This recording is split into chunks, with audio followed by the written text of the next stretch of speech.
programa continua a mostrar as andanças dos nossos repórteres por Pedro Leopoldo, ouvindo histórias do médium que deixou exemplo de caridade por onde passou e que marcou a vida de amigos e parentes. Confira. Querido papai Aguinaldo, querida mamãe Célia, com vovó Lia, sou eu, Tetel. Papai, já vi você falando com a mamãe e com a vovó Dite que está desanimado com o trabalho e que não quer atender as crianças mais. Não fique assim, estou vivo e vou crescer. As palavras lidas por Célia seriam do filho Rangel, que morreu aos 3 anos em 1983. Na época, a mãe procurou o amigo da família, Chico Xavier, e recebeu dele a psicografia, mas ganhou muito mais. Eu cheguei perto dele, não conseguia falar nada. Eu abracei, eu abaixei, coloquei os 2 cotovelos no joelho deles e abaixei a cabeça e chorei. Quando eu estava chorando, eu senti um bem-estar enorme.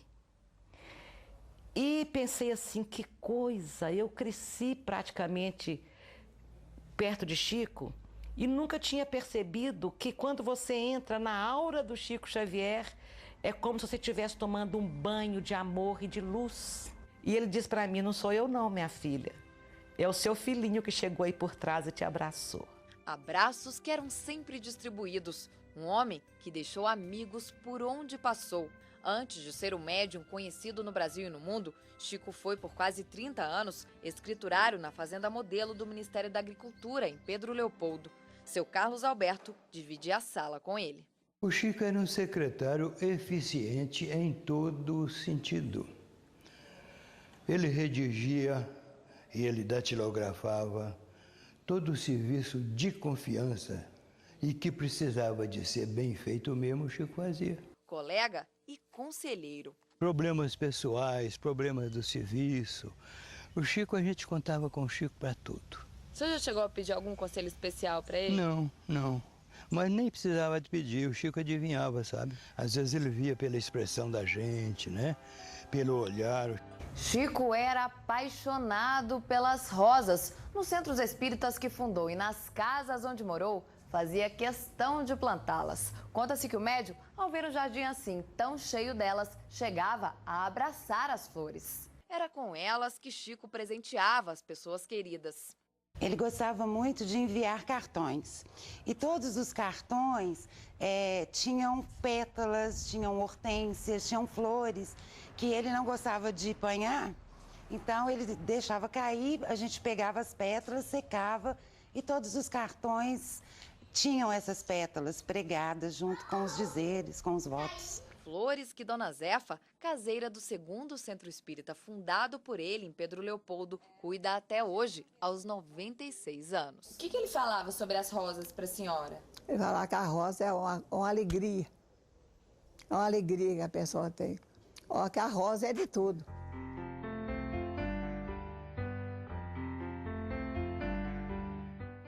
As rosas acompanharam a trajetória do polêmico médium. E como não se lembrar de casos tão intrigantes?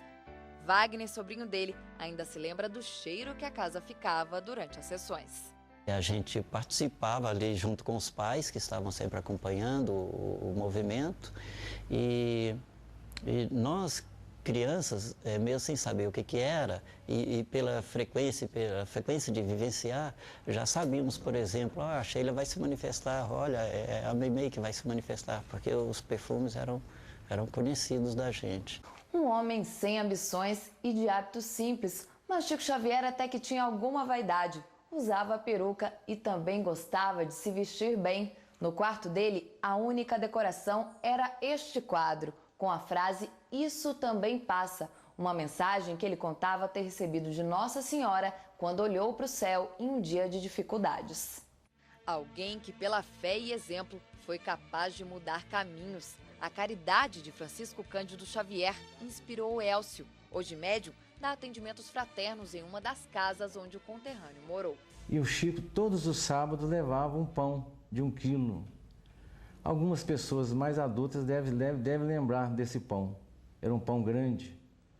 E o Chico pegava o dinheiro, enrolava no plástico, enfiava dentro do pão e levava para minha mãe e falava: Nazinha, Jesus que está mandando, Nazinha, Jesus. Os pães que Chico distribuía se multiplicaram entre os seguidores. Seu Jaques, aos 85 anos, sai todos os domingos, religiosamente, para doar alimentos a comunidades carentes da região de Pedro Leopoldo. A maior lição foi a humildade, a simplicidade, o amor e a caridade. Né? É o que mais pregou para todos nós aqui em Pedro Leopoldo.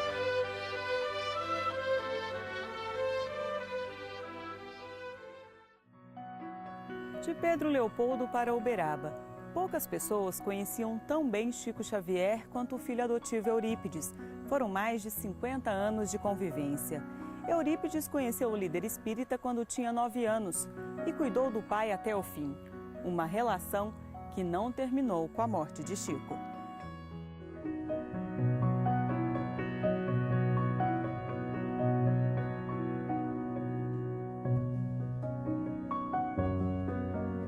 Com todo o respeito a meus pais biológicos, aos meus irmãos, mas eu tinha certeza que em algum lugar do mundo, um menino de 4, 6, 8 anos, eu estava procurando a minha família real. O ano era 1959. Apenas 3 meses depois de Chico Xavier se mudar para Uberaba, a mãe de Eurípides de Gino dos Reis visita o médium para pedir um conselho. É surpreendida no meio de todos por uma espécie de revelação feita pelo médium e que o filho adotivo repete emocionado. Eu vim e a senhora ainda virá. E o José da Cruz, seu esposo, hoje na vida espiritual, me disse que a senhora viria trazer o Eurípides, porque respeito que ele é filho de vocês, mas na realidade ele é meu filho. E ele sempre esteve lá. As provas estão nas fotos e imagens antigas que mostram Eurípides ao lado do líder espírita. O Chico não era uma pessoa diferente dos outros.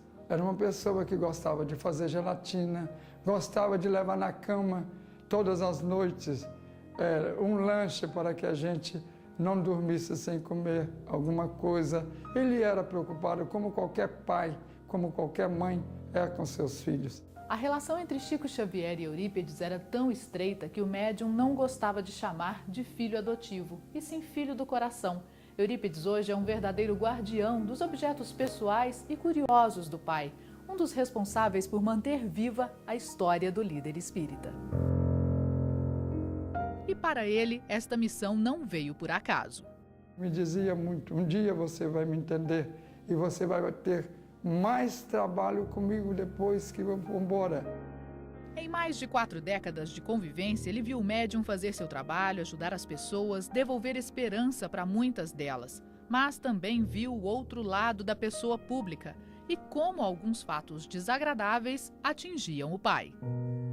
Chico Xavier era mais sensível do que qualquer um de nós. Sentia mais, porque ele tinha certeza da verdade, sabia aonde as pessoas queriam chegar.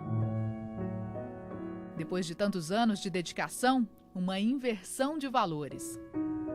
E ele recebeu uma trova. Entretanto, a posição do Chico tem novo brilho. Eurípides se fez pai e Chico hoje é seu filho. Depois disso, ele só me chamava de pai. Eu posso afirmar para vocês que eu tive como pai o ser humano mais importante na Terra depois de Jesus, que é a maior liderança em qualquer segmento religioso ou não religioso. E, ao mesmo tempo, como filho, o ser humano ímpar, que é Chico Xavier.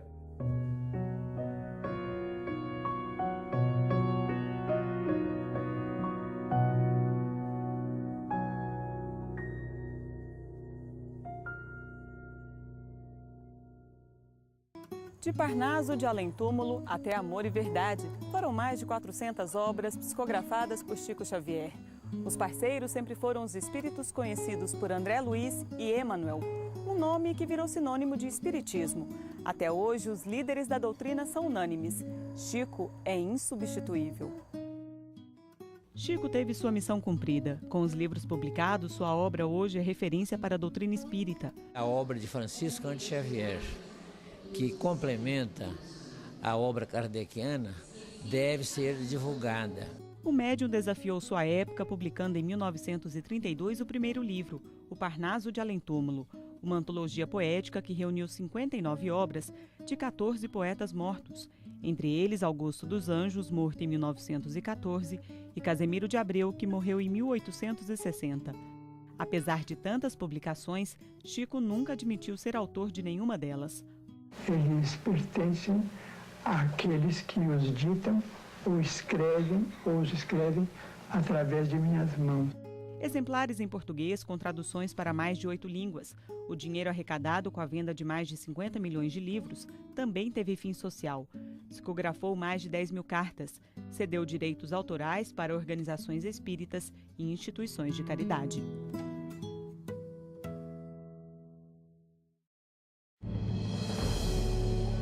A seguir, conheça o legado do médium espírita no Triângulo e Alto Paranaíba. E a vida dele chega aos cinemas. Saiba como será o filme que reúne atores da Globo e estreia no dia 2 de abril em todo o Brasil. O especial Chico Xavier volta depois do intervalo. Chico Xavier transcende religiões, ele sempre foi um homem com a palavra certa, ele nunca impôs a sua filosofia, a sua religiosidade. O trabalho do ator é isso, é se preparar para ser esse instrumento mesmo, assim. E acho que vem do inconsciente da gente, é um presente mesmo, assim, do tempo, né? Do espírito do tempo.